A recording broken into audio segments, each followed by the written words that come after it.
melaksanakan ibadah Ramadan ini dengan khusyuk. Sudah ya? Mengapa Ramadan dicipta Allah untuk kita sebagai umat Rasul? Ini menjadi pertanyaan. Ya.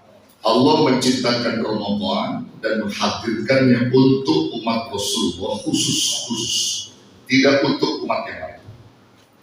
Karena memiliki 3 fungsi dan tujuan dasar.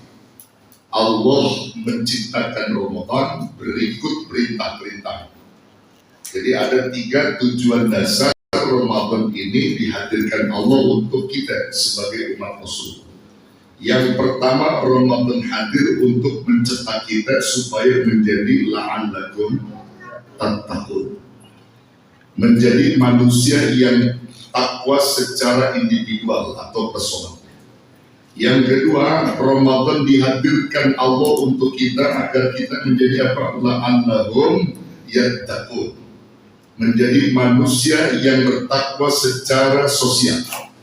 Kalau tadi takwa individual, yang kedua takwa sosial.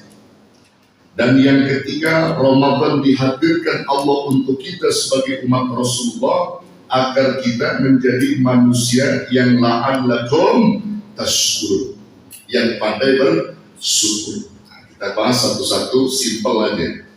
Pertama, Ramadan hadir untuk kita supaya menjadi la'allakum tattaqun, dengan muatan perintahnya adalah shaum, berpuasa. Ayatnya surah Al-Baqarah 183 yang saudara paham semua. Ya ayyuhalladzina amanu kutiba alaikumussyiyam kama kutiba 'alal ladzina min qablikum la'allakum tattaqun. Allah perintahkan orang beriman untuk berpuasa sebagaimana orang-orang sebelum kita beriman, dan diperintahkan Allah berpuasa tujuannya agar menjadi manusia yang takwa secara personal, takwa individual, yang memiliki kecerdasan iman yang tinggi dalam dirinya. Idza fa'alu fahisyatan aw dhalamu anfusahum dzakarullah. Ini prinsip orang yang takwa personal. Apabila ia tergelincir dalam perbuatan keji, misalnya, atau mereka menzalimi diri mereka sendiri, dzakarullah, kecerdasan takwa personal, dia selalu ingat sama Allah. Ketika dia ingat sama Allah, fastaghfiru lidzunubihim, lalu ia mohon ampun kepada Allah atas dosa-dosa mereka. Walam yusirru ala ma fa'alu, dan dia tidak akan pernah mau mengulangi lagi perbuatan dosa. Ini kecerdasan orang yang takwa personal, yang apabila Ramadan hadir, mereka terbentuk takwanya. Maka dia hanya takut kepada Allah.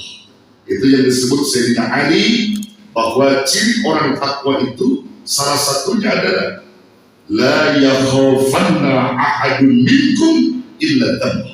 Tidaklah dia takut, atau tidaklah salah seorang takut kecuali dia takut berbuat dosa, alias dia takut kepada Allah. Al-khawf minal jalil, dia takut kepada Allah yang maha membalas. Itu orang takwa personal.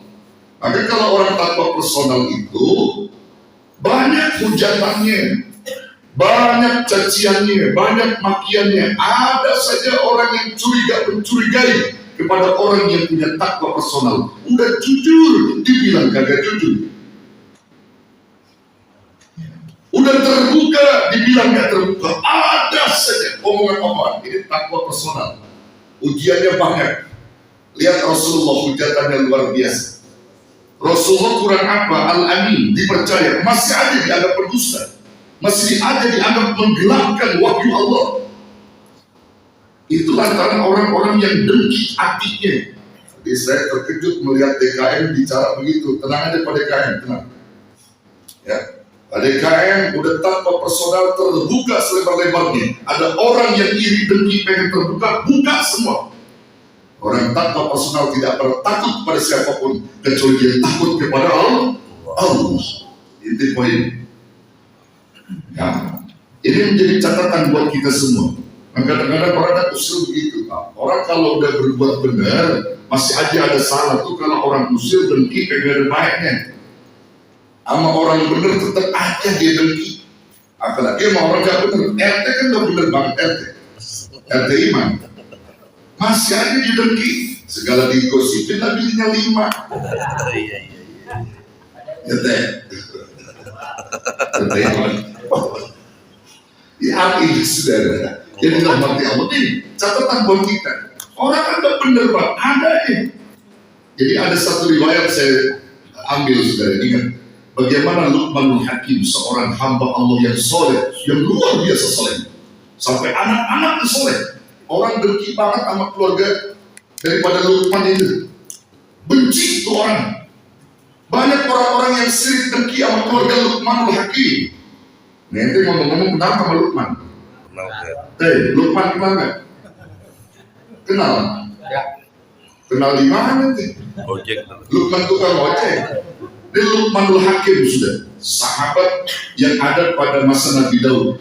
Dia bukan nabi, tapi orang soleh. Dia punya harta satu, seekor keledai. Dia pengen kendarai harta ini bersama anaknya. Namun kata Luqman, nah kita punya kendaraan satu keledai.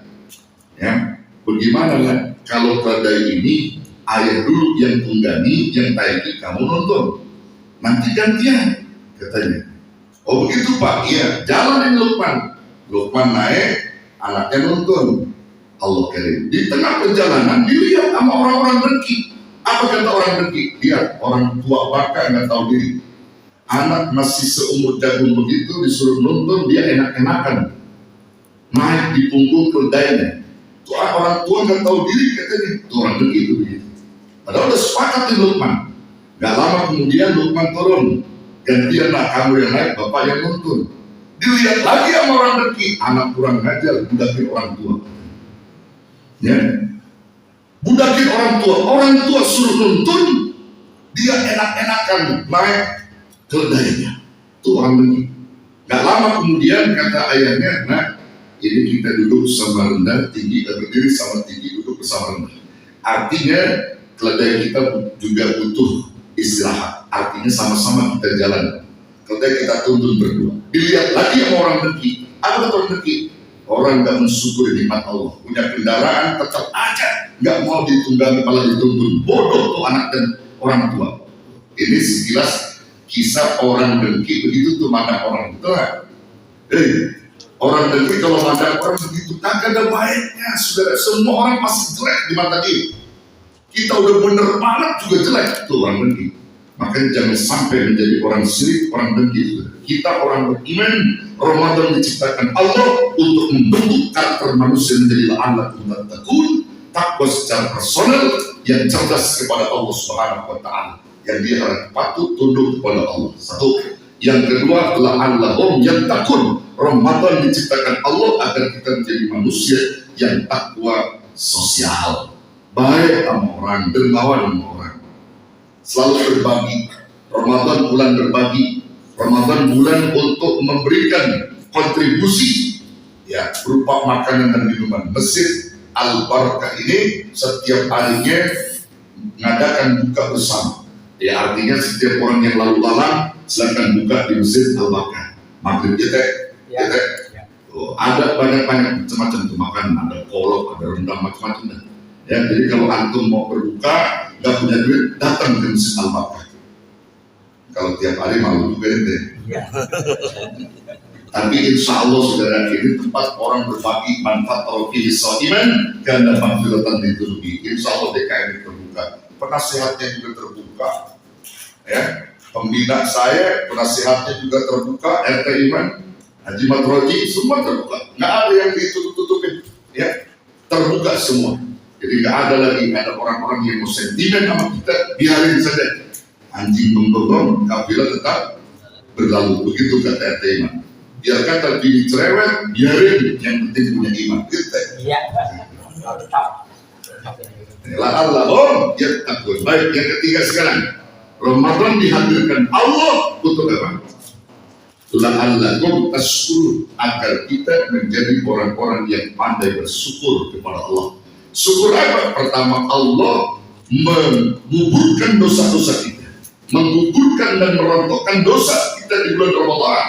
itu sebagai bentuk syukur kita. Setelah kita sempurnakan bilangan puasa kita bertakbir nanti di akhir Ramadan, walitukmilul iddata walitukabbirullaha ala ma hadakum wa la'allakum tashkurun. Kita sempurnakan bilangan puasa kita sebagaimana yang Allah tunjukkan kepada kalian agar kalian bersyukur. Kenapa? Dosamu telah digugurkan oleh Allah dan segala kesalahan kamu dah hilang.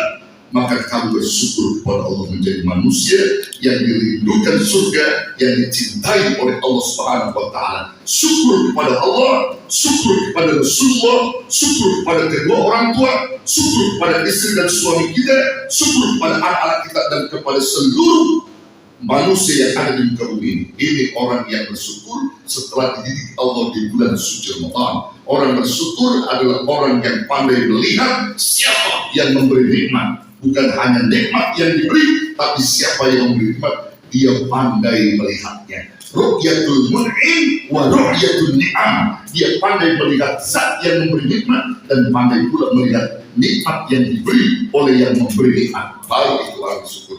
Kalau orang hanya melihat nikmat yang diberi, umum syukurnya. Tapi orang yang pandai bersyukur, dia pandai melihat zat yang memberi nikmat, yaitu Allah Subhanahu wa Ta'ala. Sehingga benar-benar mereka mau mengabdi kepada Allah dengan khusyuk dan ikhlas, termasuk puasa Ramadan. Mereka jadikan puasa Ramadan, sholat taraweh, dasarnya iman, keikhlasan kepada Allah. Insya Allah ibadah Ramadan diterima Allah. Amin ya rabbal alamin. Man shoma Ramadan imanan wa ihtisaban ghufira ma taqaddama min dhanbi. Orang yang berpuasa Ramadan dengan penuh iman dan ikhlas, dosanya diampuni oleh Allah. Wa man qama Ramadan imanan wa ihtisaban ghufira ma taqaddama min dhanbi. Orang yang sholat tarawih di bulan Ramadan penuh iman dan ikhlas, dosanya diampuni oleh Allah.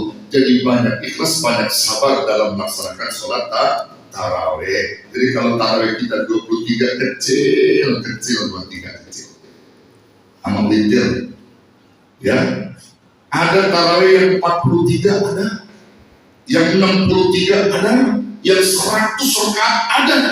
Pada masa sahabat, pada masa ulama-ulama kita terdahulu. Ini kita kecil 23. Malah ada yang lebih sahih lagi. Cukup sholat tarawih 2 rakaat saja. Hari ini yang lebih sahih, cuma jarang dipakai ini. Yang barokah kalau bisa nih, Ustaz antum ya, 2 aja deh, sasarannya. Sahih ini keterangannya. Jadi 2 saja. Imam Nawawi mengatakan tarawih itu cukup 2 rakaat saja. Nggak perlu 8, nggak perlu 23. Cukup 2 aja. Setiap 1 rakaatnya 15 juz Quran. Jadi kalau 2 rakaat 30 juz habis, nanti mau sahur baru beres tarawih, bisa begitu? Mau? Baik, dan cukup 23 aja, cukup 23 aja ya. Insya Allah ini jadi berkah. Dan ini aja yang dapat disampaikan dalam sebelum kultur Ramadan. Mudah-mudahan bermanfaatnya. Dan Allah wa'alaikum ajma'in. Wassalamualaikum warahmatullahi wabarakatuh.